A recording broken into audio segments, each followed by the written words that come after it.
Hi guys, welcome to the UK, or welcome your viewing to the UK.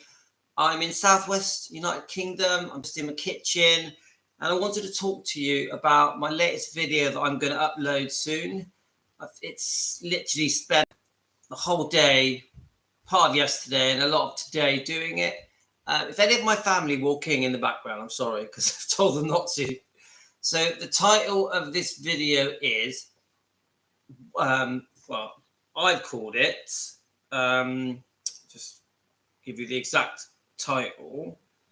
I've called it Elvis Presley was not a racist. So the point of this video is just to help people understand that there is absolutely no way that Elvis was a racist. So what I've been doing is going through YouTube mainly and finding different clips of different very famous people that have spoken about Elvis, non-white famous people that have spoken about Elvis, that feel that Elvis was a lovely human being, that he'd helped them. And there are so many. And also artists that say that Elvis, even though he loved his rhythm and blues and gospel music and took a lot of his loves of music from the Shake Rag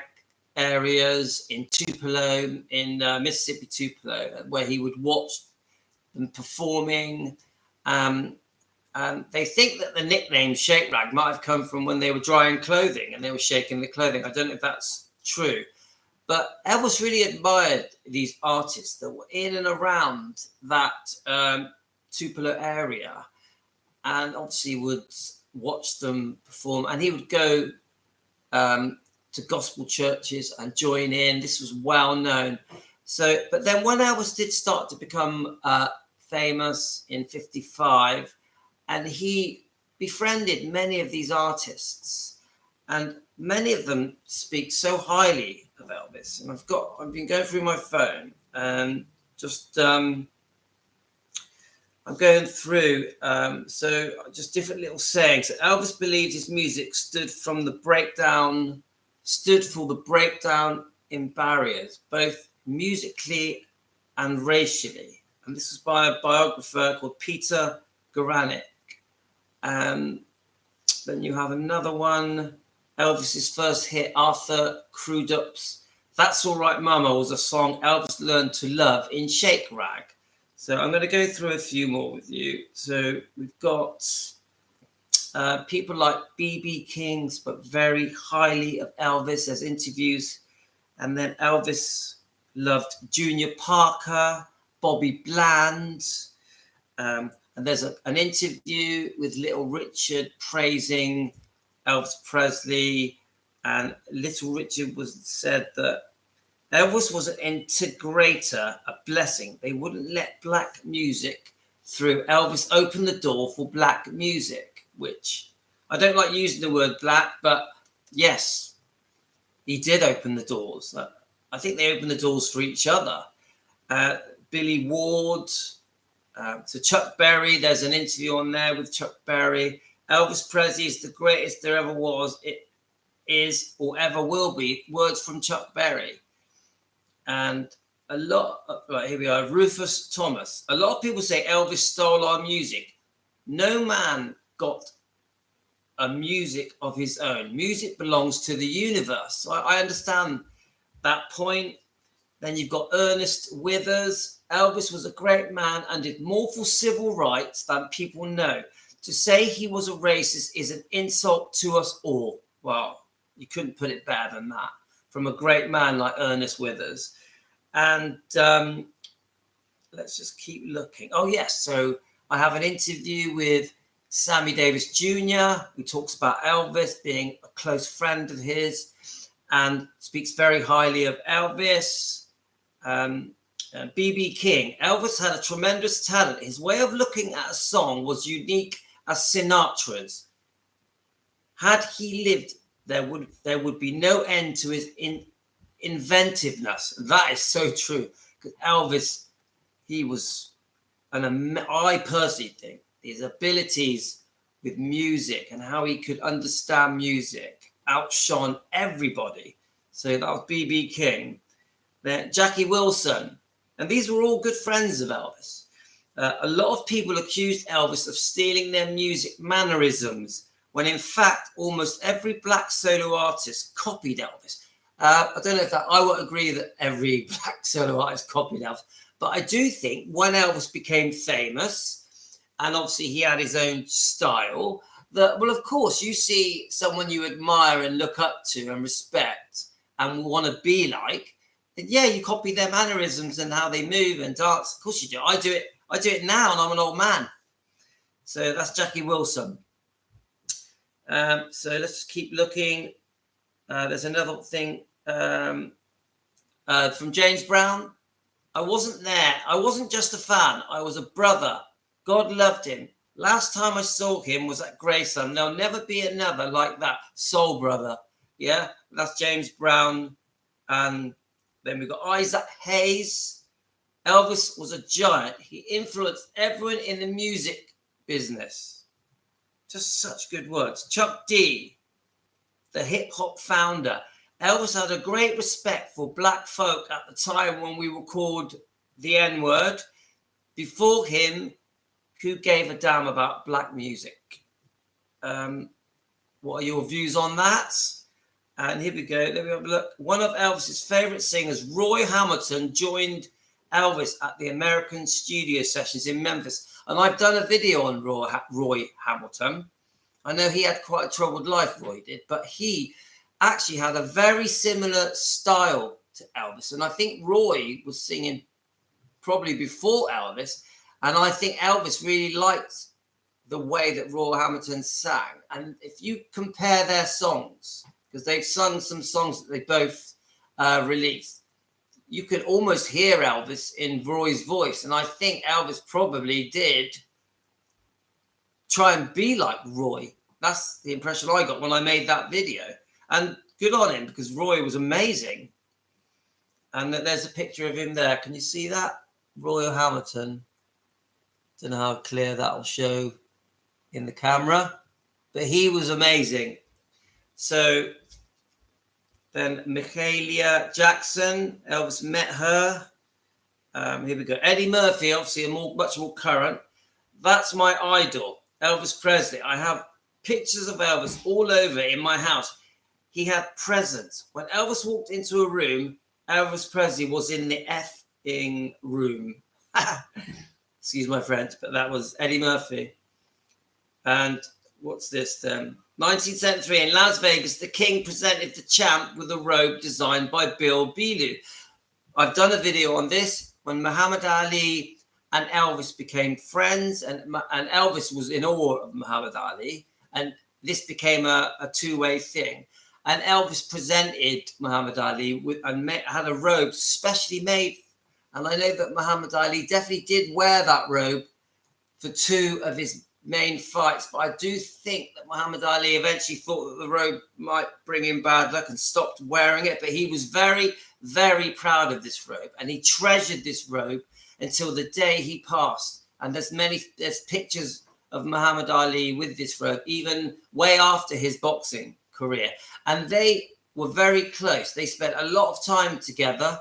Muhammad Ali and Elvis. And Elvis even stayed with Muhammad Ali for 2 weeks whilst he was doing training at his training camps. They had many meetings behind the scenes, behind closed doors that many people didn't know about. And they would, Elvis and Muhammad Ali would regularly speak to each other and always kept this respect for each other. And there's another picture of them together, just messing around. You see that? Not very clear, but so there he puts it here. Elvis came to my training camp in Pennsylvania and stayed 2 weeks, and nobody knew about it. That says it all about Elvis. He didn't have to boast. Same goes for charity. He attended charity events and for all different races, and no one ever knew about this. It was all just kept quiet. Let's keep looking at this. Paul Ackerman. Elvis's music represents not just an amalgam of, that's a hard word, amalgam of Americans, folk traditions, blues, gospel, country, but a bold restatement of an egalitarian ideal in one aspect of America's culture. Integration has already taken place. So we've got another bit of James Brown here, but we know about James Brown. James Brown and Elvis had a great friendship, and James Brown feels that Elvis helped propel him because opened doors for him. But not just that. At the funeral, James Brown was at the casket and was openly seen crying and mourning and sat by the casket for many, many hours in tears. And it was very, very upsetting. I've done a video on this. Let's have a look. Rufus Thomas. Elvis showed us up for a fundraiser sponsored by a radio station for handicapped black children. And there's pictures of this. I'm not sure I can find those pictures, but yeah. And the picture shows Elvis smiling. I think it's in my video. And he just loved helping all people, no matter how much money they had, what their background was, how they looked. Elvis helped them. And Elvis just in Memphis alone sponsored 50 charities a year. Just in Memphis. So I think that sort of covers it. So there's the cover of the one I'm going to upload. Don't know if you can see that. And it starts off with Sammy Davis Jr. talking about their friendship. So after going through dozens and dozens of videos, can you shut the door, please? Of videos and pictures. And let me shut the door.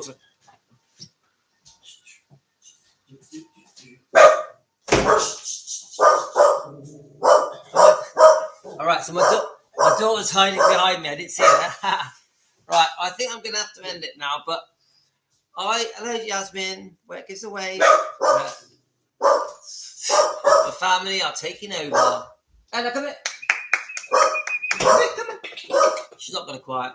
So the bottom line is, Elvis definitely was not a racist and did so much for all artists, no matter what colour they were.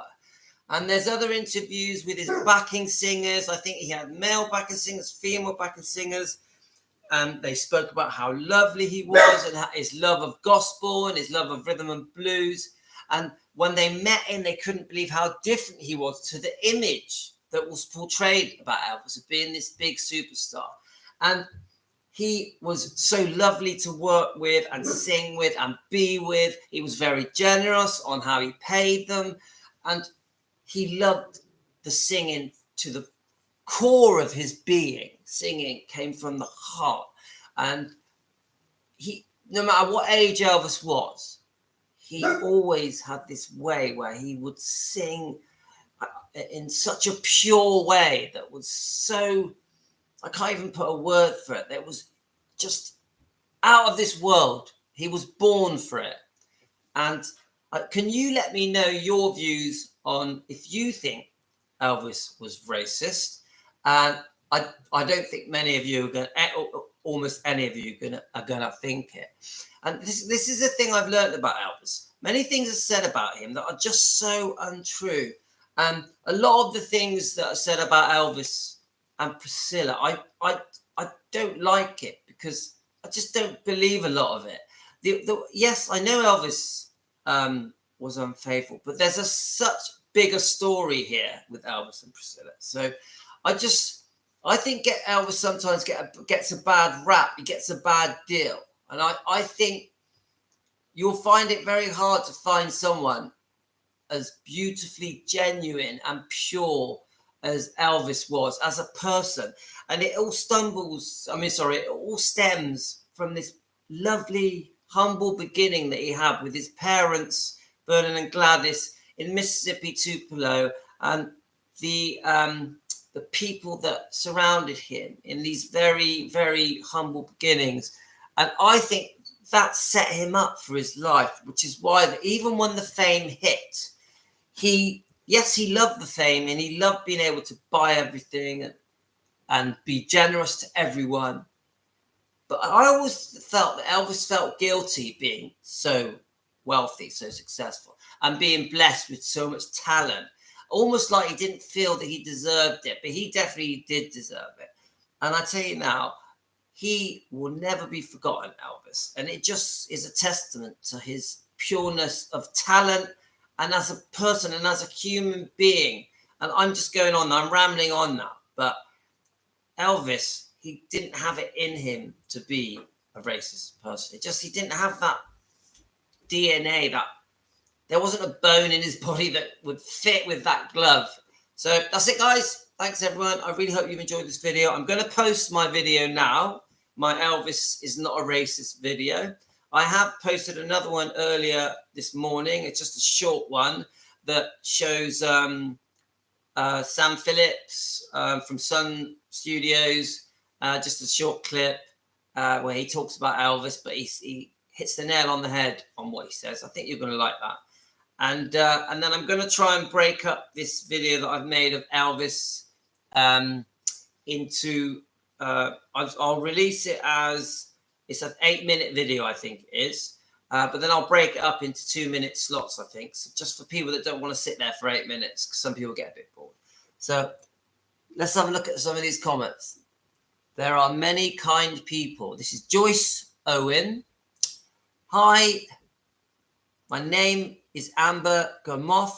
I am an Elvis fan and got 40 Elvis books. I think we've spoke before. And Elvis is your hero. Hello, Amber. I hope you're well. And I'm in the UK, obviously, near a town called Bristol. And the time is 2:12 p.m.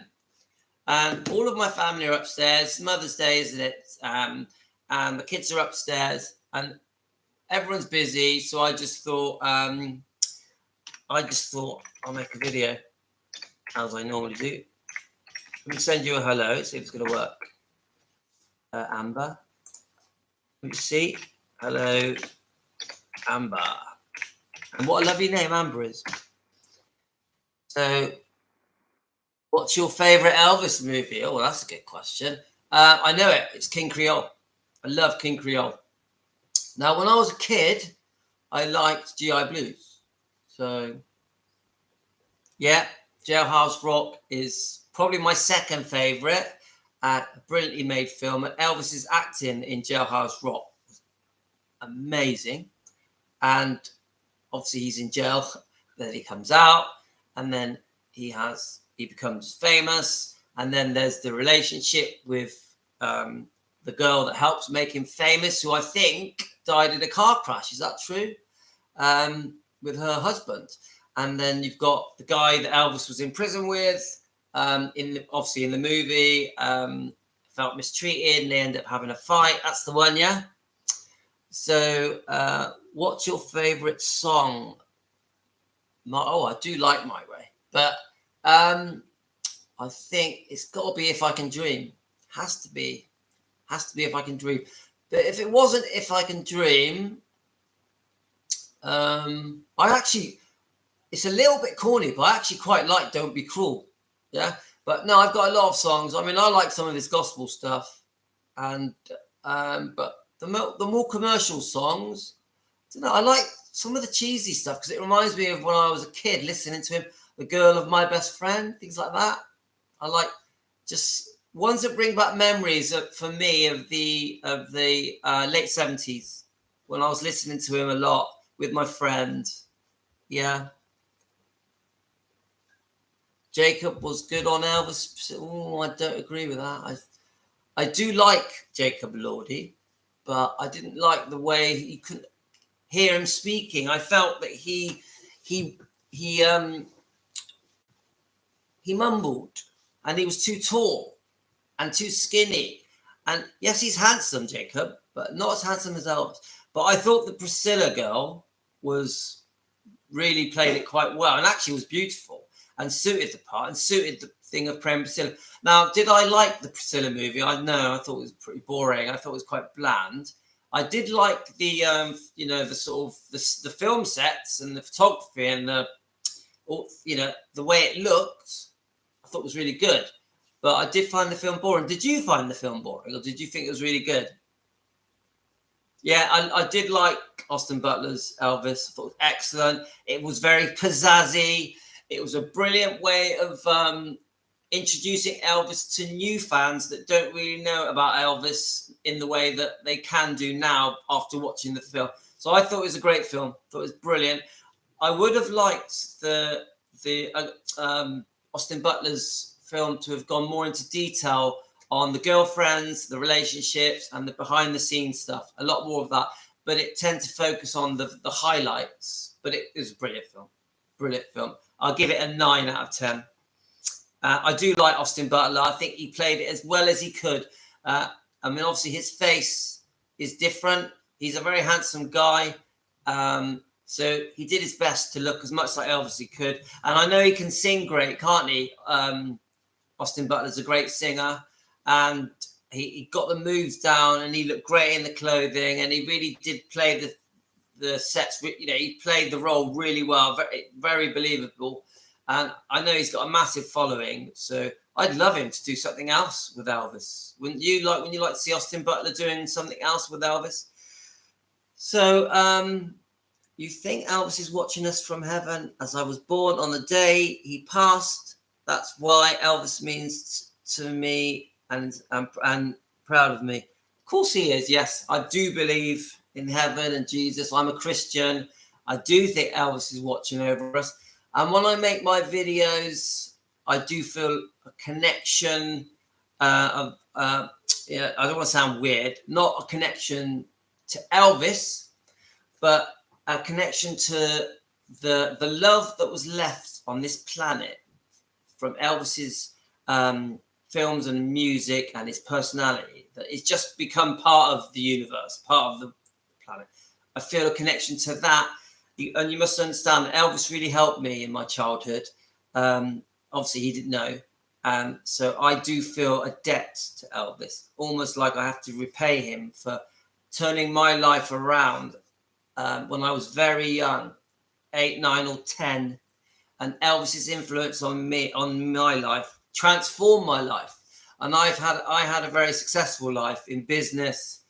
And I was a DJ for over 20 years. And I think that a big part of that is because of Elvis. And I get what you're saying, Amber. I've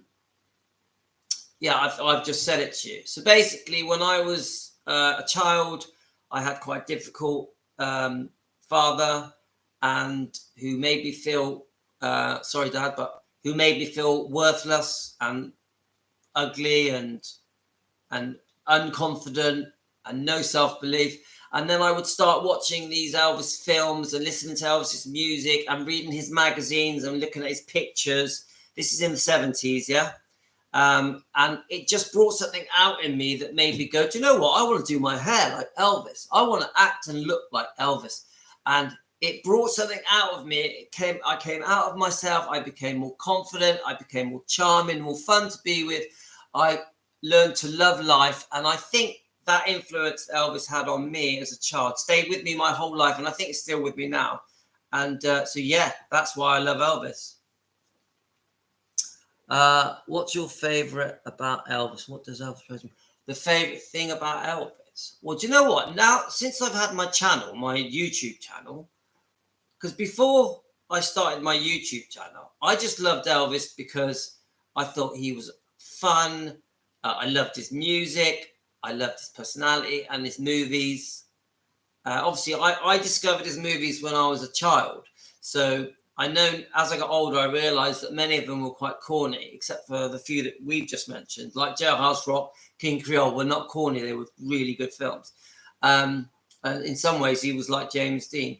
But what is my favorite thing about Elvis? Now that I've got my own Elvis channel, I've learned he was a very, very decent, humble, loving, caring human being. Like he wasn't just generous in the normal way that people are generous, like giving people cars or buying them houses. He was more generous than that.